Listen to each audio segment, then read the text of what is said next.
नमस्कार। आज हम जानेंगे द्वितीय चीन जापान युद्ध के बारे में, या फिर इसे सेकेंड साइनो जैपनीज वॉर कहा जाता है। यह 1937 से लेकर 1945 के बीच लड़ा गया था, चीन और जापान के बीच में। आइए हम इसके बारे में जानते हैं।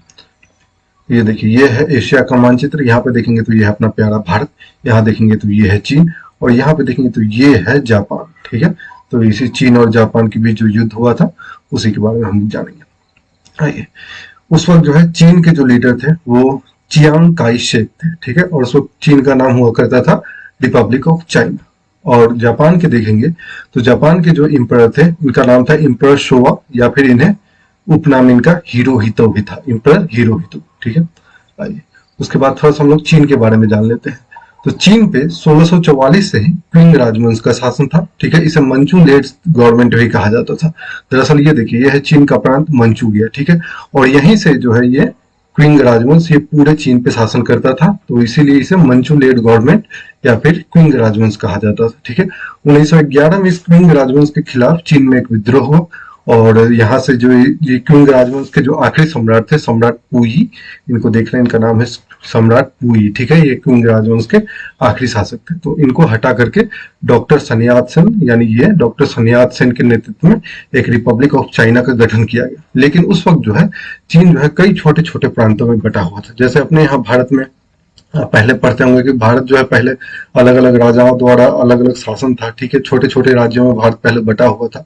तो उसी तरह से जो है चीन भी जो था वो छोटे छोटे प्रांतों में बटा हुआ था। और उसके बाद में जो है युद्ध का अब हम लोग जानते हैं कि आखिर ये चीन और जापान के बीच में जो ये है युद्ध क्यों हुआ।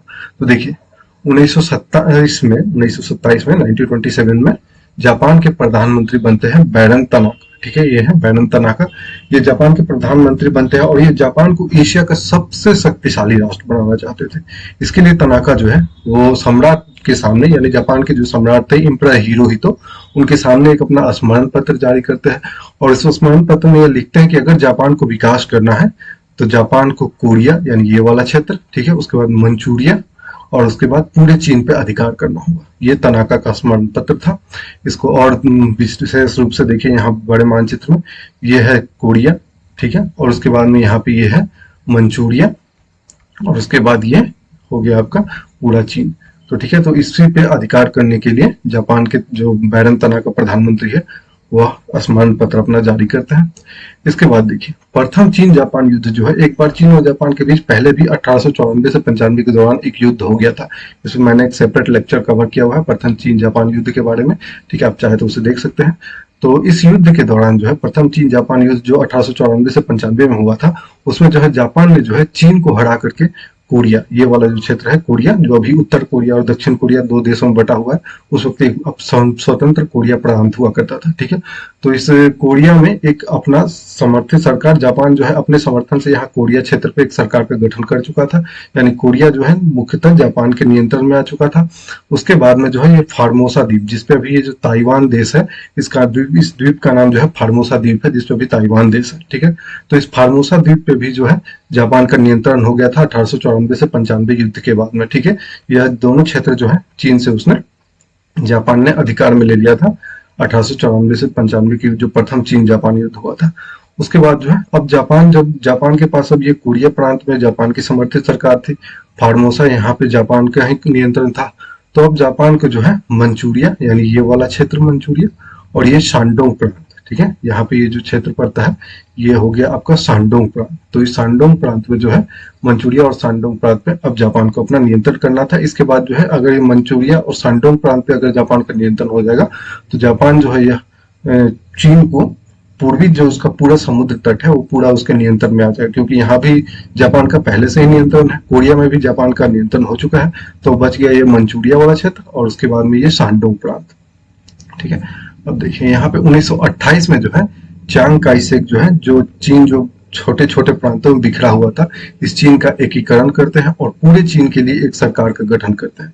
ठीक है, चांग काई शेक जो है, ये चाइना जो छोटे छोटे प्रांतों में विभाग था, इसका एकीकरण करके और एक सरकार का गठन करता है। ठीक है, मई 1928 में शांडोंग प्रांत की राजधानी, यहाँ पे यह है शांडोंग प्रांत, तो इस शांडोंग प्रांत की राजधानी में जापानी सैनिक और रिपब्लिक ऑफ चाइना के सैनिकों के बीच एक हिंसक झड़प होती है। इस झड़प में कई चीनी सैनिक और अधिकारी मारे जाते हैं। इसके बाद जो है जापान और चीन के संबंध जो है बहुत ज्यादा खराब हो जाते हैं। ठीक है, उसके बाद देखते हैं कि चीन में उन दिनों जो है आंतरिक कलह चल रहा था और इस आंतरिक कलह का जापान को फायदा भी मिला। तो आखिर क्या था? तो देखिए 1921 में चीन में जो है कम्युनिस्ट पार्टी का गठन हुआ और तब से जो है कम्युनिस्ट पार्टी पूरे चीन में जो है अपने कम्युनिस्ट पार्टी की सरकार का गठन करना चाहती थी। जबकि चियांग काई शेक जो थे वो चाइना नेशनल पार्टी के लीडर थे। इनके पार्टी का जो एक और नाम था वो था कुओमिंतांग। ठीक है, कुओमिंतांग। तो ये जो है चियांग काई शेक जो है जिन्होंने पूरे चाइना का एकीकरण किया था, ये दरअसल चाइनीज नेशनल पार्टी की सरकार का गठन करना चाहते थे पूरे चीन में। जबकि कम्युनिस्ट पार्टी जो है 1921 में अपने गठन के बाद से ही पूरे चीन में कम्युनिस्ट पार्टी की सरकार का गठन करना चाहती थी। 1930 के दशक आते आते जो है दोनों जो है ये चाइनीज नेशनल पार्टी और चाइनीज कम्युनिस्ट पार्टी ये दोनों जो है एक दूसरे का दमन करने के लिए हिंसा का प्रयोग करने लगे। हिंसा के बल पे ये एक दूसरे को मारने काटने लगे। गृह युद्ध की जैसी स्थिति आ गई थी 1930 के दशक में चीन में और इसका फायदा जो है जापानियों ने खूब उठाया।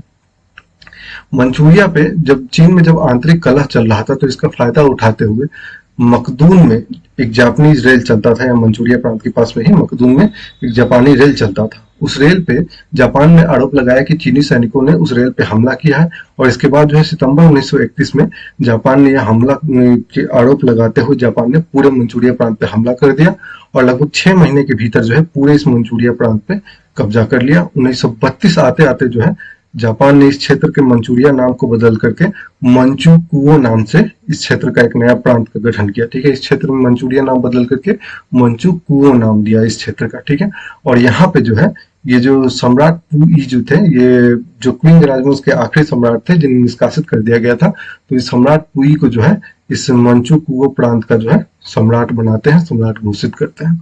ठीक है, इसके बाद में जो है जनवरी 1932 आते आते जापान जो है संघाई प्रांत पे आक्रमण कर देता है। ठीक है, जापानी ने भी यहाँ पे संघाई प्रांत पे आक्रमण करती है। ये रहा संघाई प्रांत चीन का। लेकिन जो है अंतर्राष्ट्रीय दबाव के कारण जो है इन दोनों देशों की सेनाओं को पीछे हटना पड़ता है और युद्ध नहीं हो पाता है। ठीक है, 1932 से 37 तक चीन और जापान के सैनिकों के बीच कई छोटे बड़े झड़प हुए, लेकिन दोनों तरफ से आधिकारिक युद्ध की घोषणा नहीं की गई। हिंसक झड़प कई बार हुए दोनों देशों के सैनिकों के बीच, लेकिन आधिकारिक रूप से युद्ध की शुरुआत नहीं हो पाई। इसके बाद जो है युद्ध की शुरुआत दोनों देशों के बीच कैसे हुई, तो आइए देखते हैं। तो जुलाई 1937 में जो है जापान की यहाँ पे एक सैनिक की टुकड़ी रहती थी पेकिंग, जिसे आज बीजिंग के नाम से जाना जाता है। तो पेकिंग के पास के जो सैनिक थे, जापानी सैनिक, उन्होंने आरोप लगाया कि चीन के सैनिकों ने जो है उनके एक सैनिक का अपहरण कर लिया है। और इसके बाद जो है 7 जुलाई 1937 को जो है जापान ने पेकिंग शहर पे, जो अभी वर्तमान नाम बीजिंग है, उस पर हमला कर दिया और इस तरह से जो है द्वितीय चीन जापान युद्ध की शुरुआत हुई। अगस्त आते आते जो है जापान ने पूरे इस पेकिंग शहर पे अपना अधिकार कर लिया। इसके बाद में एक वर्ड निकल के आएगा नानजिंग मसाक्रे या नानजिंग नरसंहार। तो यह क्या था इसके बारे में जानते हैं। तो 1937 में चीन और जापान के बीच जो है सैनिकों के बीच संघाई में झड़प हुई। जब पेकिंग पे जापानी सैनिकों ने अधिकार कर लिया तो जापानी नेवी ने जो है यहाँ संघाई प्रांत पे हमला किया। यहाँ पे फिर से संघाई प्रांत पे हमला किया और संघाई पे अधिकार करने के बाद जो है जापानीज सैनिक जो है नानजिंग की तरफ बढ़े और इस नानजिंग शहर को भी दिसंबर 1937 तक आते आते इस नानजिंग प्रांत को भी जापानी सैनिकों ने जीत लिया। और चीनी इतिहासकारों का कहना है कि जापानी सैनिकों ने इस क्षेत्र में बर्बरता की सारी हदें पार कर दी थी। जापानी सैनिकों ने नानजिंग प्रांत में लगभग 2 लाख से अधिक आम नागरिकों की हत्या की, हजारों महिलाओं का बलात्कार किया और इसलिए जो है इस क्षेत्र में इस नानजिंग वाले हमले को नानजिंग मसाकरे के नाम से या फिर नानजिंग नरसंहार के नाम से, नानजिंग नरसंहार के नाम से भी जाना जाता है। ठीक है, तो यह है नानजिंग मसाकरे या नानजिंग नरसंहार। ठीक है, तो इसके बाद जो है हम लोग देखेंगे 1940 से 41 आते आते जापान जो है चीन के इतने क्षेत्रों पर अधिकार कर लेता है, जिसमें से मुख्य क्षेत्र है मंचूरिया, हेबे, शानडोंग, जियांगू, संघाई, जेनजियांग। उसके बाद में यहाँ पे देखेंगे तो गुआंगडोंग। इन सब क्षेत्रों पे जो है जापान का अधिकार हो जाता है। यानी जापान जो है चीन के पूर्वी समुद्री तट से लगते जितने भी सीमा थे चीनी प्रांत, इन सब पे जापान का अधिकार हो चुका था। यहाँ पे ताइवान यानी फार्मोसा द्वीप पहले से ही था और कोरिया में भी जापान समर्थित ही सरकार थी।